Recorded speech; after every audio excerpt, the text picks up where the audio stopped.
بسم اللہ الرحمن الرحیم۔ بسم اللہ الرحمن الرحیم والصلاة والسلام علی اشرف الانبیاء والمرسلین اما بعد۔ ہمارے آج کے سبق کی عبارت ہے وَنَائِحَةٍ وَمُغَنِّيَةٍ ومدمن الشرب على اللهو أي شرب الأشربة المحرمة، فإن الأشربة التي لا تحرم إدمانها لا تسقط الشهادة ما لم تسكر، بل إدمان السكر يسقط. وقد ذكر أن المراد من الإدمان في النية، وهو أن يشرب ويكون في عزمه أن يشرب كلما وجد. وقال الإمام السرخسي رحمه الله شرط مع ذلك أن يظهر ذلك للناس أو يخرج السكران فيسقط منه الصبيان، حتى إن من شرب الخمر في السر لا تسقط عدالته. وقد ذكر في الحواشي إن هذا في غير الخمر، أما في الخمر فلا يحتاج إلى قيد اللهو. أقول لا بد في الخمر من قيد الشرب بطريق اللهو أيضا، فإن شربها للتداوي، بأن قال له الأطباء لا علاج لمرضك إلا الخمر، فحرمتها مختلف فيها ولا تسقط الشهادة. وكذلك من يجلس مجالس الفجور والشرب لا تقبل شهادته وإن لم يشرب. ومن يلعب بالطيور أو الطنبور أو يغني للناس، إنما قال للناس لأن من يغني لدفع الوحشة عن نفسه لا يسقط العدالة، أو يرتكب ما يحد به، أو يدخل الحمام بلا إزار، أو يأكل الربا. شرط في المبسوط أن يكون مشهورا بأكل الربا، لأن الإنسان قلما ينجو عن البيوع الفاسدة وكل ذلك ربا. أو يقامر بالنرد أو بالشطرنج أو تفوته الصلاة بهما. قال في الهداية أو يقامر بالنرد أو الشطرنج، ثم قال فأما مجرد اللعب بالشطرنج فليس بفسق مانع لقبول الشهادة، لأن للاجتهاد فيه مساغا. فهم من هذا أن في النرد لا يشترط المقامرة أو فوت الصلاة، فقيد المقامرة وفوت الصلاة في النرد وقع اتفاقا. وفي الذخيرة من يلعب بالنرد فهو مردود الشهادة على كل حال، أو يبول على الطريق، أو يأكل فيه، أو يظهر سب السلف أي الصحابة والعلماء المجتهدين الماضين رضوان الله عليهم أجمعين. تو یہ آج کے ہمارے سبق کی عبارت۔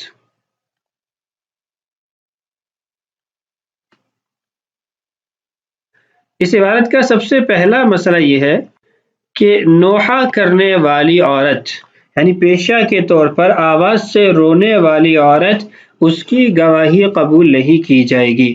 وَمُغَنِّيَةٍ، اور ایسے ہی گانے والی عورت کی گواہی کو بھی قبول نہیں کیا جائے گا۔ عام طور پر یہ امور عورتوں سے ہی صادر ہوتے ہیں، اس لیے ان کو خاص طور پہ ذکر کیا گیا، وگرنہ حکم عام ہے، مرد ہو یا عورت ہو، اگر وہ نوحہ کرتی ہے یا نوحہ کرتا ہے، یا گانا گاتی ہے یا گانا گاتا ہے، تو ان کی گواہی کو قبول نہیں کیا جائے گا۔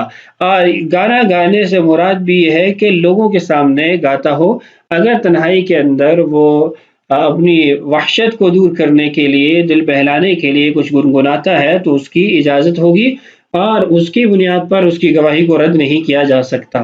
عالمگیری کے اندر ایک مسئلہ یہ بھی لکھا ہوا ہے کہ عورت اگر وہ لوگوں کو اپنی آواز سنا رہی ہو تو اس کی گواہی پھر بھی رد کر دی جائے گی، چاہے وہ ان کے لیے نہ گا رہی ہو، یعنی اونچی آواز سے گا رہی ہے، باہر لوگ سن رہے ہیں، اگرچہ وہ قصداً لوگوں کو نہیں سنا رہی، لیکن اس کی آواز لوگوں تک پہنچ رہی ہے، تو پھر بھی اس کی گواہی کو رد کر دیا جائے گا۔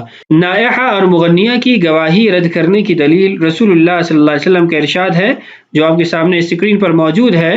آپ نے ارشاد فرمایا وَلَكِنْ نُهِيتُ عَنْ صَوْتَيْنِ، لیکن مجھے منع کیا گیا ہے دو آوازوں سے، احمقین فاجرین، جو دو بیوقوف قسم کی آوازیں اور گناہگار قسم کی آوازیں ہیں۔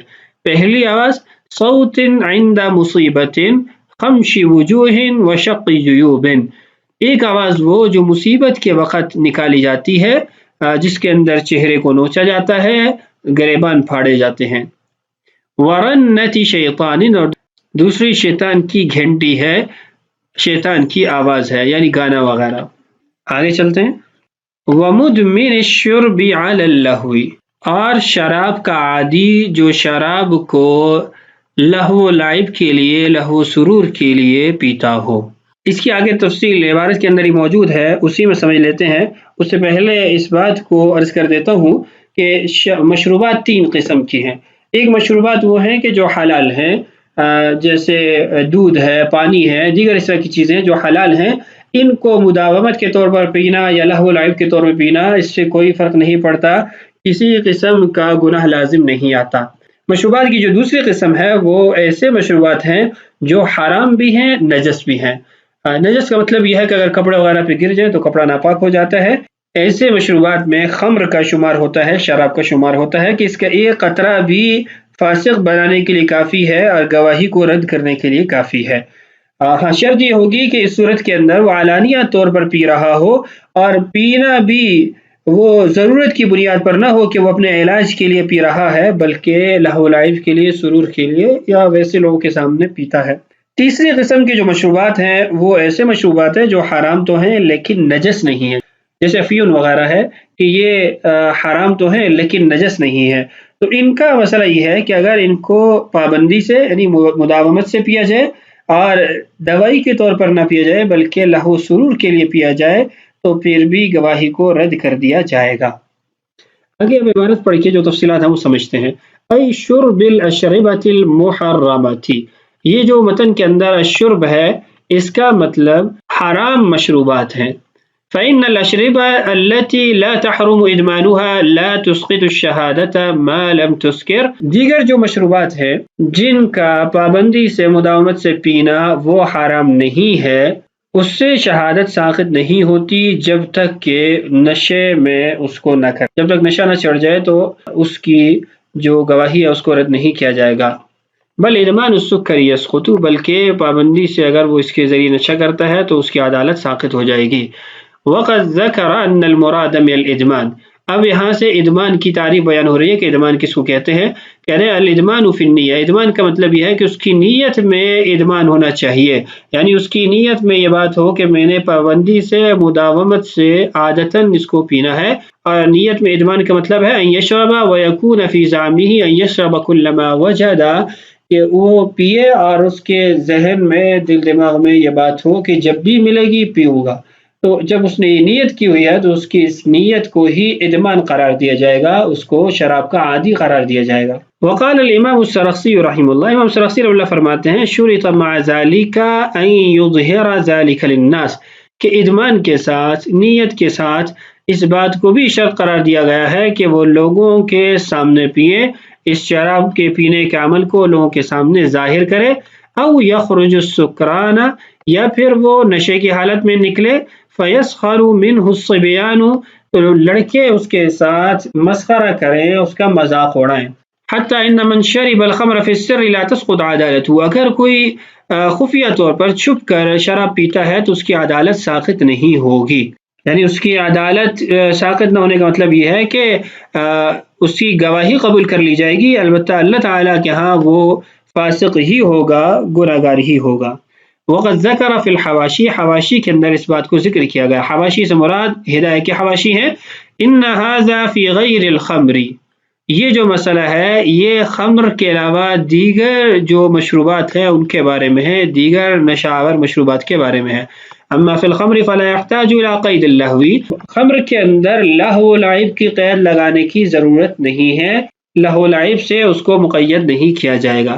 شارح رحمہ اللہ کے فرماتے ہیں اقول، میں کہتا ہوں لابد فی الخمر من قید الشرب بطریق اللہو ایضا، کہ خمر کے اندر بھی لہو و لعب کے طور پر پینے کی قید لگانا یہ ضروری ہے۔ فإن شربها للتداوی بأن قال له الأطباء لا علاج لمرضك إلا الخمر، اس لیے کہ اگر کوئی شخص وہ دوا کے لیے شراب کا استعمال کرتا ہے اور اطباء نے اس کو یہ بات کہی ہے کہ تمہارا علاج صرف اور صرف شراب ہی ہے، اس کے علاوہ اور کوئی علاج نہیں ہے، فحرمتها مختلف فیہا، تو اس کی حرمت میں ائمہ کا اختلاف ہے، کچھ اس کو جائز قرار دیتے ہیں اور کچھ اس کو جائز قرار نہیں دیتے۔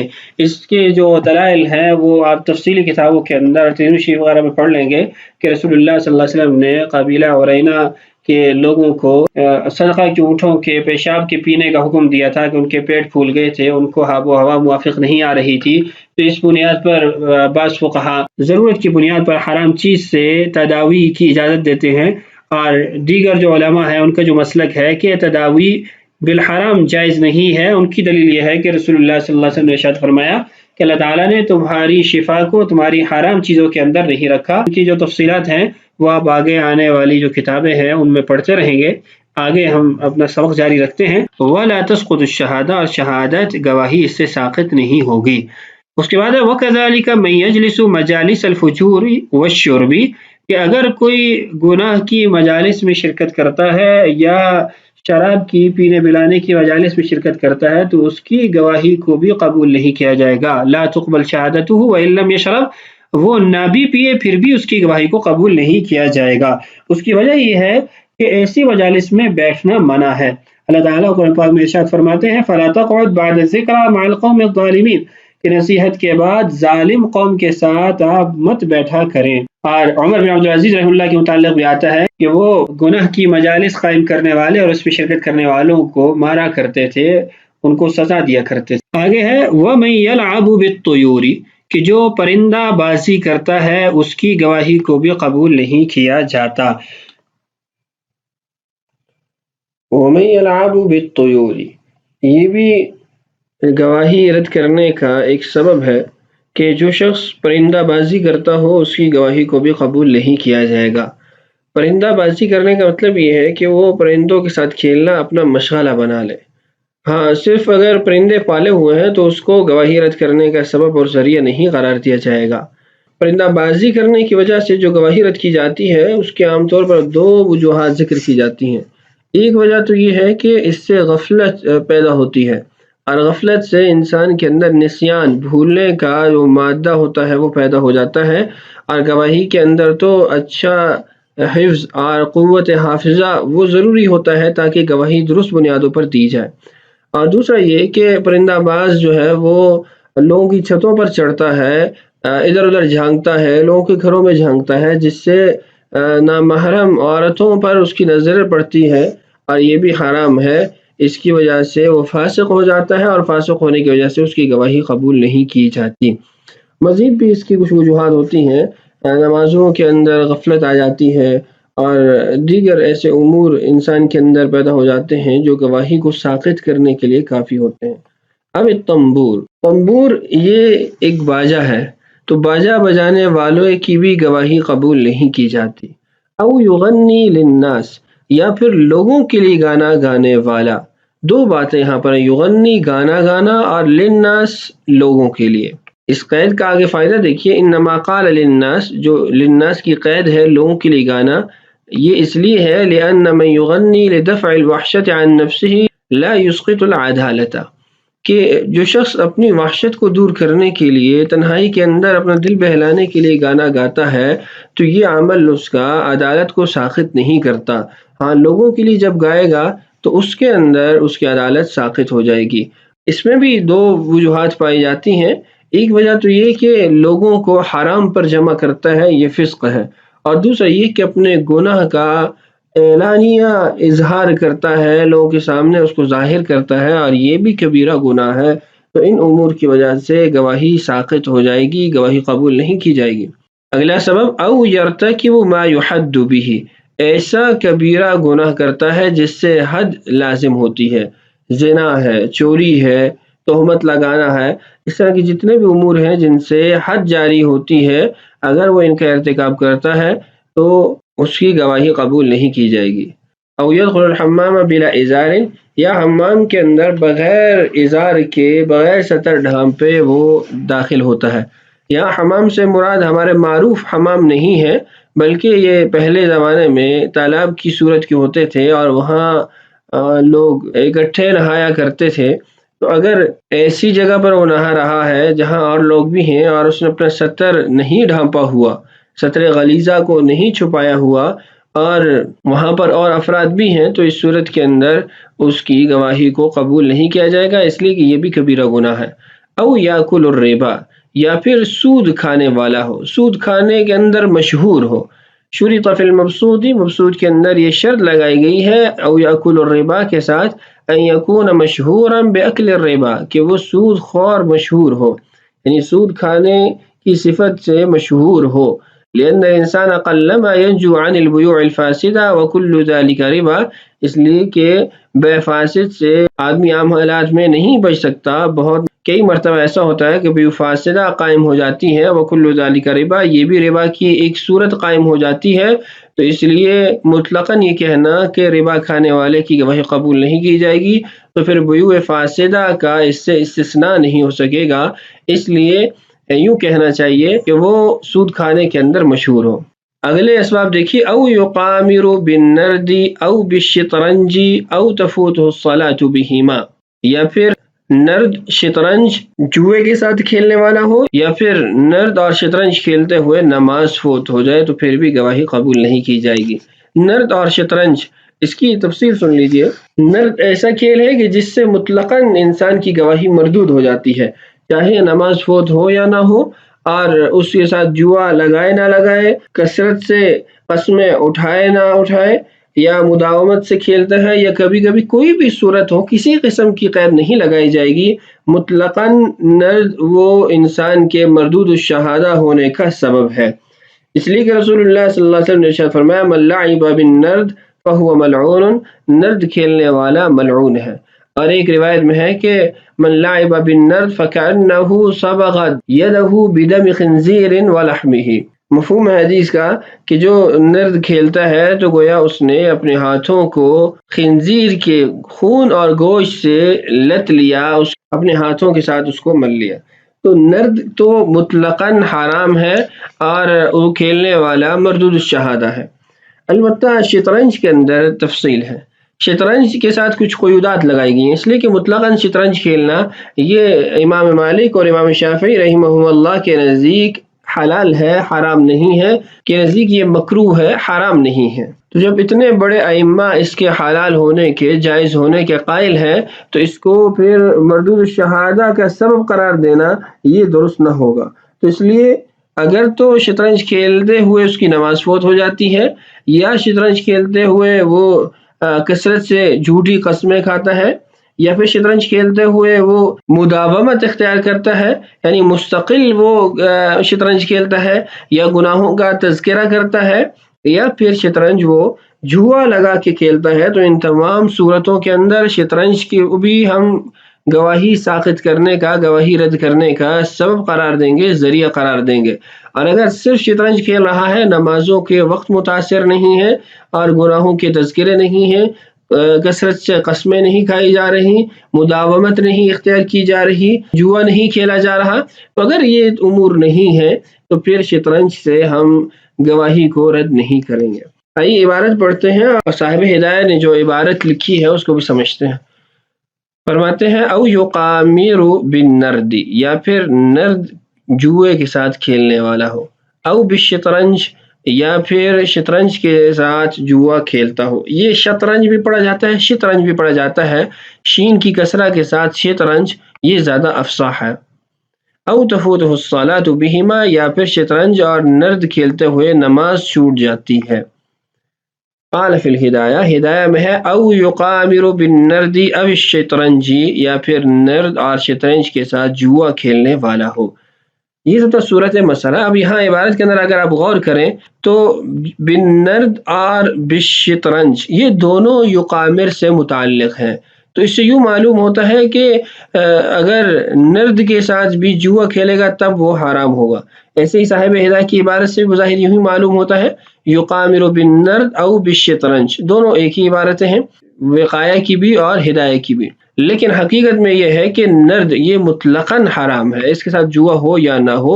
یقامر کی جو یہ شرائط ہے یا جو یہاں پر قیودات ہیں یہ اتفاقی ہیں، احترازی نہیں ہیں. آگے اس کی وضاحت دیکھیے. ثم قال، پھر آگے فرمایا، یعنی صاحب ہدایہ نے خود ہی فرمایا، اما مجرد اللعب بالشطرنج فلیس بفسق مانع لقبول الشہادت، اگر صرف شطرنج کھیلتا ہے، کوئی جوا وغیرہ یا نماز وغیرہ کا کوئی اس کے اندر خلل نہیں آتا، تو یہ ایسا فسق نہیں ہے جو گواہی قبول کرنے کے لیے رکاوٹ ہو. لأن للاجتهاد فيه مساغا، کیونکہ اس کے اندر اجتہاد کی گنجائش ہے. بڑے بڑے ائمہ نے، امام مالک نے، امام شافعی رحمہ اللہ نے اس کے حلال ہونے کے قائل ہیں، تو ان کے قول اور مسلک میں جو چیز حلال ہو اس کو مردود الشہادہ ہونے کا سبب قرار دینا یہ درست نہیں ہے. فہم من ھذا، اس سے یہ ایسے معلوم ہوتا ہے، ان فی النرد لا یشترط المقامرۃ او فوت الصلاۃ، تو اس سے یہ بات معلوم ہوئی کہ نرد کے اندر جوا کھیلنا یا نماز فوت ہونے کی شرط نہیں ہے. فقید المقامرۃ وفوت الصلاۃ فی النرد وقع اتفاقا، نرد کے ساتھ جو نماز فوت ہونے کا یا جوا کھیلنے کا جو قید ہمیں نظر آ رہی ہے یہ اتفاقی ہے.